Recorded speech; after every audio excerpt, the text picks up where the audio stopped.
Right, so our next speaker is Clare Brown, who we have seen before. And she's at Leeds Museums and Galleries, and her talk is The Dead Plant Society. Thank you. Right, hello everybody. So when I'm not membership secretary of NatSCA, which I'm not anymore, I'm one of the curators of natural science at Leeds. And I want to talk to you today about our Dead Plant Society. Do you see what I did there? I love the Dead Plant Society, it's a great name. So I am a bit of an interloper because I don't run the Dead Plant Society. It's run by two members of our audience, Sarah and Amy, who I will thank at the end. But I am here to talk about what it is, how it came about, who is involved, mainly where we got the funding from, and how we collaboratively applied for the funding. So this is mainly a talk about collaboration. It's mainly about working together with an external partner in order to get money from a very particular fund. So it's a little bit of a how-to as well. We got money from the Esme Fairbairn Collections and Communities Fund, and I'm going to go into how we did it. But I mainly put this picture up because I just want her T-shirt. She's in the Yorkshire Peak Partnership, and they are fantastic people. It's a great T-shirt. Okay, right. So the Dead Plant Society is a collaboration between a charity called Space 2 and Leeds Museums and Galleries. It's funded by the Esme Fairbairn Collections Fund, and that's administered through the Museums Association. And we got £99,000 over 2 years. The limit was 100, so I went and pushed it as far as I could. We put East Leeds communities and Leeds Museums and Galleries objects together, and we tell stories, social, scientific and historical, of the plants of East Leeds.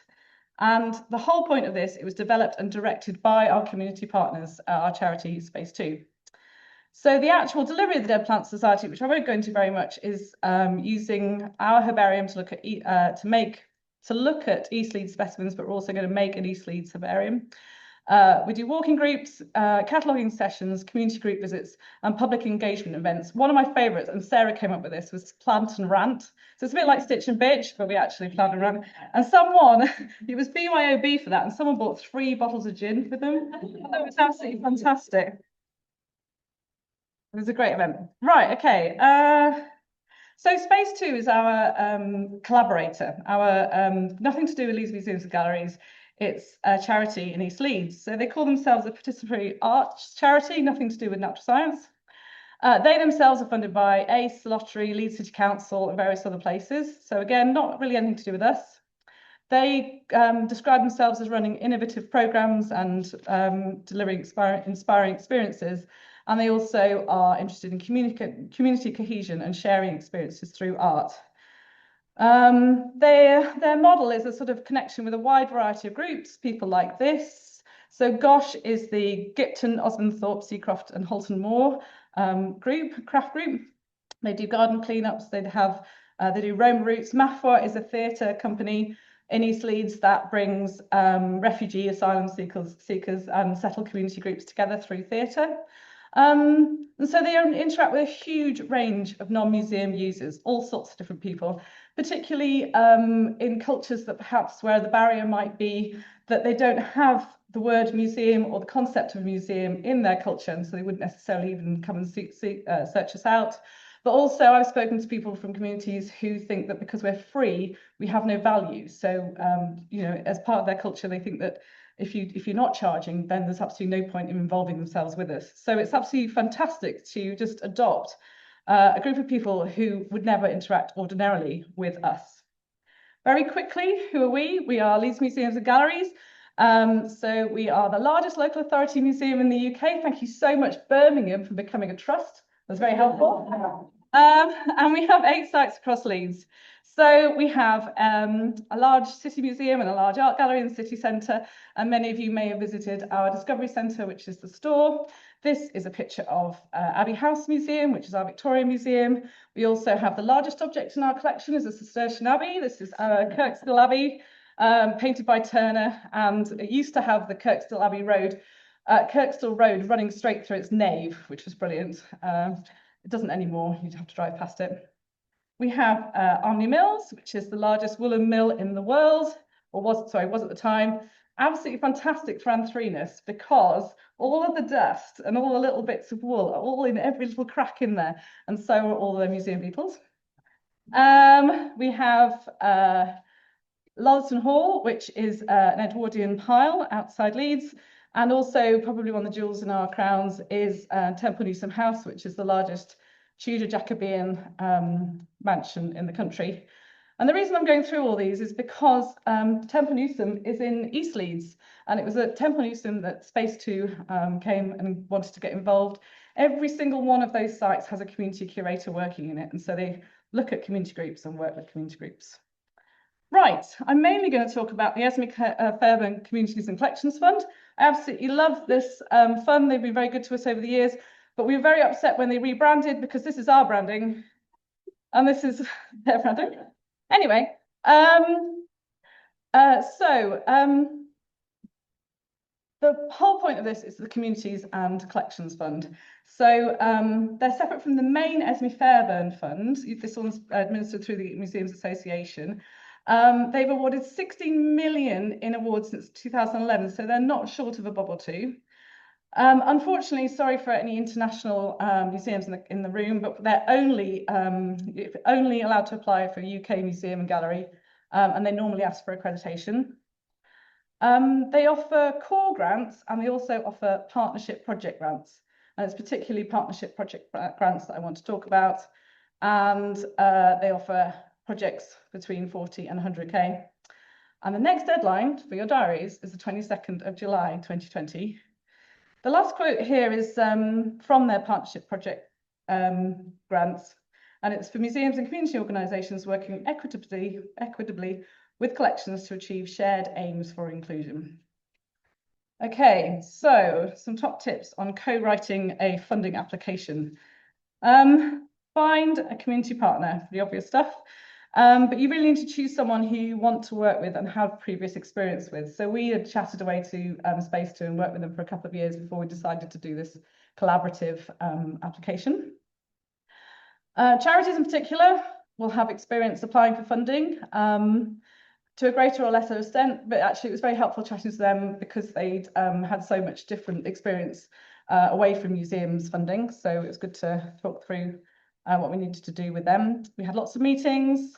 The application document went forwards and backwards, and we were very careful about timescales and deadlines. Before you start, agree who will have the final edit. So there were, again, a lot of egos in the room, and everybody wanted the final say. So I would definitely say, if you're collaborating with someone, just make sure at the beginning that you've got some ground rules established. And because we were applying to a museum funding organisation, then EFCF asked it to be submitted by us. So we ended up being the person who submitted it. But the whole thing was led by Space2 and directed by Space2 and organised by Space2. We were meant to be the supporting partner, not the lead. My top tips for making good funding applications after a few years of doing this. Number one, definitely give it a good name. So I really like Dead Plant Society, obviously. We did a great project called Dead Inspiring with our entomology collections. It's a bit of a theme there. I've done Museum to Meadow, which was okay, but my favourite was Whaley McWhaleface, and that got funded by the lottery because we had to articulate our whale.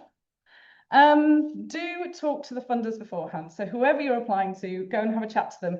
They are always lovely. You pick up the phone and have a good conversation. I'm always a bit nervous because you don't want to come over badly as a potential applicant. But actually, my experience of talking to funders is always they're incredibly supportive and they'd like you to chat to them. It's a bit like applying for a job. Just make sure you read the brief and address every point with evidence on how you meet it. And it sounds obvious, but the very best applications, when I was talking to a funder, they said, you know, you put that as a title and then you've written how you meet the funding criteria underneath it. And they said it just makes it much, much easier for them. Tell a story. So this is a classic one where the person reading your funding application is a human being. So tell a story, put in photos, you know, make it an enjoyable document to read. And try and sort of, you know, be more human about it. It always seems to go down quite well. A classic one when you're looking at the A to Z of how you apply for funding is to mirror the funder's style of writing. And this is actually very helpful. So if they've been flippant and informal, then by all means be flippant and informal. But if someone's written a very, very serious Times New Roman, business, then you try and do that, because that's the person who will be reading it. The other thing is to chat to other organisations who've already been funded by the grant giver. Every grant giver is completely different. So go and have a chat to them about what sort of thing they might be looking for, particularly in a space like NATSCA. You might end up knowing somebody who's already got a grant. So go and chat to them. Without fail, always apply for a salary. You do not want to be delivering this yourself on top of your job. Make sure that you get someone in to do it with you as part of your team is really, really important. And lastly, I wouldn't hesitate to recommend applying for loads of funds. So one charity was telling me that they apply for 10 and they get 1. And so that sort of, huge amount of energy throwing into applying for grants feels such hard work when you get rejected, but actually the numbers you apply will actually come back to you with lots of there's a good chance you're going to hit some of them. So we've applied for money, we've got the money, it's absolutely fantastic. This is Amy, who we managed to employ with the money from Esme Fairbairn. So she's giving a talk in our store. And the whole point of this project is that we are co-delivering the Dead Plant Society with Space 2. And I mentioned they were the people in the lead, they're the people directing it, and we are the supporting team, which is really interesting as a museum because we've got an awful lot of things that we care very deeply about. And so we spend a lot of time making sure that they understand what our priorities are while they're trying to deliver their project. So communication is obviously very, very important. We have a very good relationship with Space 2, and they sort of love trying to understand what on earth's going on when we're describing mercuric chloride in the collection and all that kind of stuff. As I said, they're in charge. And our job is to manage access to the collections. This has actually been incredibly easy. Everybody really wants to get their hands on our herbarium. They love it, and have listened very, very carefully to what we keep saying about all the usual things a museum is worried about in terms of accessing their collections. So we teach museum standards, particularly when they're putting together an East Leeds herbarium. We want it to come into the museum, and therefore we want it to be a good standard so that we can take it. Anything goes, as in we are open to any suggestion for whatever their communities need. It's really, really interesting and lovely to be able to work with someone who knows things that we have not really considered. So we listen to them and try and facilitate whatever they're asking.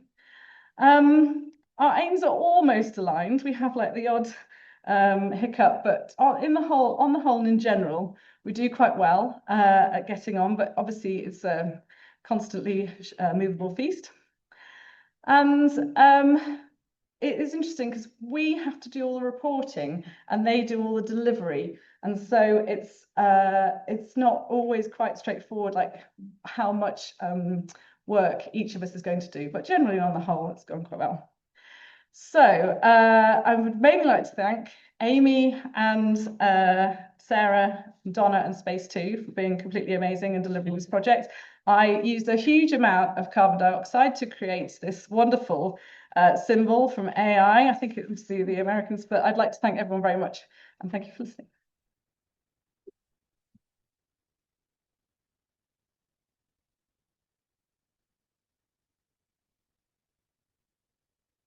Thank you, Claire. You got very on time. Are there any questions?